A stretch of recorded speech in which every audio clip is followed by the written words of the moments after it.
प्यारे बच्चों, एक बार फिर से आपका स्वागत है मेरे यूट्यूब चैनल स्टडी विथ हरी में।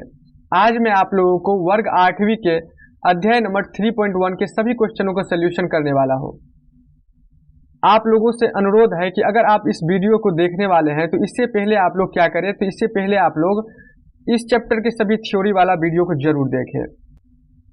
चलिए बच्चों, देखते हैं क्वेश्चन नंबर 1। क्वेश्चन नंबर 1 में क्या है, तो यहाँ पर कुछ आकृति दी गई है। ठीक है सर, आकृति तो दिया गया है 1 से लेकर 8 तक। प्रत्येक का वर्गीकरण निम्नलिखित के आधार पर करना है। बच्चों वर्गीकरण करना है, क्या करना है, तो वर्गीकरण करना है। तो ए में दिया गया है बच्चों साधारण वक्र के आधार पर। तो अब मन में उठता होगा क्वेश्चन बच्चों, सर साधारण वक्र किसे कहते हैं। तो हम पहले बच्चों यह समझ लेते हैं कि आखिर साधारण शब्द किसे कहते हैं।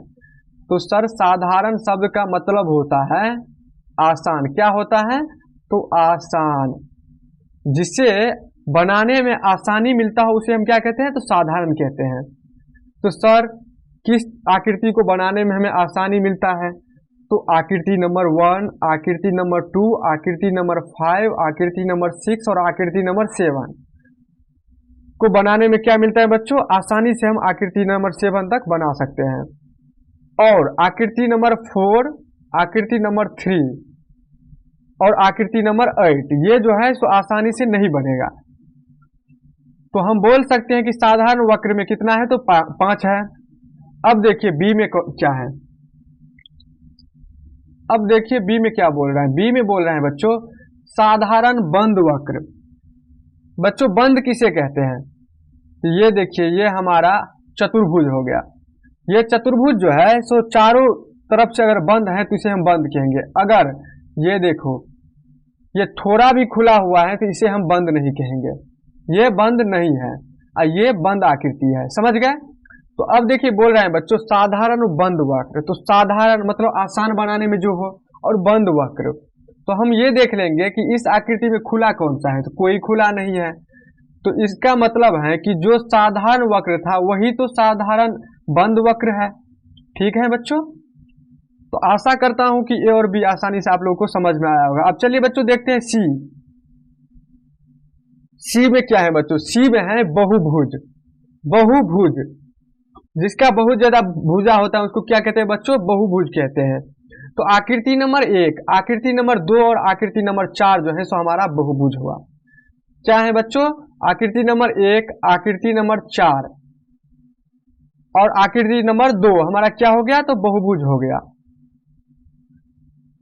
अब बोल रहा है कि उत्तल बहुभुज को पहचानिए। तो उत्तल बहुभुज क्या है बच्चों, तो उत्तल बहुभुज 2 नंबर है। उत्तल, उत्तल मतलब ऊंचा। ये देखिए इसकी जो है सो उत्तल मतलब ऊंचाई जो है, तो इसको हम कहेंगे उत्तल बहुभुज।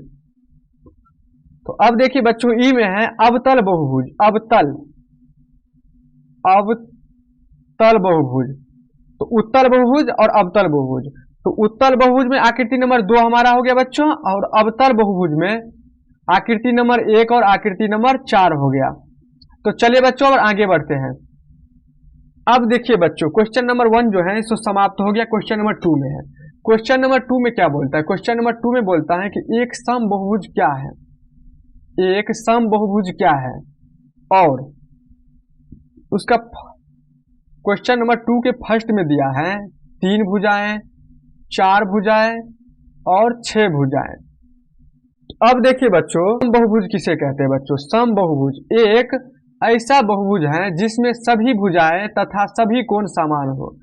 सम बहुभुज किसे कहते हैं बच्चों, जिसका सभी भुजा और सभी कोण क्या हो, तो बराबर हो। सभी कोण जो है सो क्या होना चाहिए, तो बराबर होना चाहिए। तो उसे हम क्या कहेंगे बच्चों, तो सम बहुभुज के नाम से जानेंगे। तो अब देखिए बच्चों क्वेश्चन नंबर 2 फर्स्ट में दिया हुआ है 3 भुजाएं। 3 भुजाएं किस में होता है, तो 3 भुजाएं त्रिभुज में होता है। तो सर त्रिभुज किसे कहते हैं, 3 भुजाओं से घिरी हुई बंद आकृति को हम क्या कहते हैं बच्चों, तो त्रिभुज कहते हैं। क्या कहते हैं, तो त्रिभुज कहते हैं। तो अब सेकेंड में देखिए बच्चों क्या है, 4 भुजाएं। तो 4 भुजाएं किस में होता है सर, तो 4 भुजाएं चतुर्भुज में होता है। 4 भुजाओं से घिरी हुई बंद आकृति को क्या कहते हैं बच्चों, तो चतुर्भुज कहते हैं। 6 भुजा किस में होता है सर, तो 6 भुजा खष्टभुज, खष्टभुज आकृति में बच्चों 6 भुजा होता है, उसे हम खष्टभुज कहते हैं।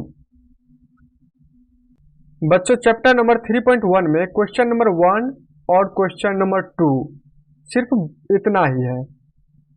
अगर आप क्वेश्चन नंबर 1 को समझ गए, क्वेश्चन नंबर 2 को समझ गए, तो आपका चैप्टर नंबर 3.1 समाप्त हो गया। बच्चों आपके लिए एक बहुत ही खुशी की बात है कि अगर आप लोग इस तरह की पीडीएफ, जो ये बनाया हुआ पीडीएफ है स्टडी विथ हरी के नाम से, अगर आप इसे डाउनलोड करना चाहते हैं, इस तरह के पीडीएफ अगर आप डाउनलोड करना चाहते हैं तो आप आसानी से डाउनलोड कर सकते हैं। तो अब आपके मन में विचार आता होगा कि सर कैसे डाउनलोड कर सकते हैं, आप झूठ बोल रहे हैं। तो आपको बच्चों यकीन करना पड़ेगा। आप लोग को प्रूफ के रूप में बता देना चाहता हूं कि अगर आप लोगों को इस तरह के पीडीएफ डाउनलोड करना है तो क्या करना है, तो गूगल पे हमारा एक वेबसाइट है स्टडी विथ हरी नाम का। तो आपको क्या करना है बच्चों, तो गूगल पे जाकर studywithhari.in सर्च करना है, तो आप लोगों को हमारा वेबसाइट का लोगो दिख जाएगा। तो उस पर आसानी से आप क्लिक कर लेंगे बच्चों, और आपको जिस भी क्लास का, क्लास 7, 8, 9, 10, 11, 12 किसी भी क्लास का पीडीएफ चाहिए तो आप आसानी से डाउनलोड कर सकते हैं। अगर आप लोगों को ये वीडियो अच्छा लगे तो आप लोग अपने दोस्तों को शेयर कीजिएगा, लाइक, कमेंट और सब्सक्राइब कीजिए। आज के लिए बस इतना ही, फिर मिलते हैं। जय हिंद, जय भारत।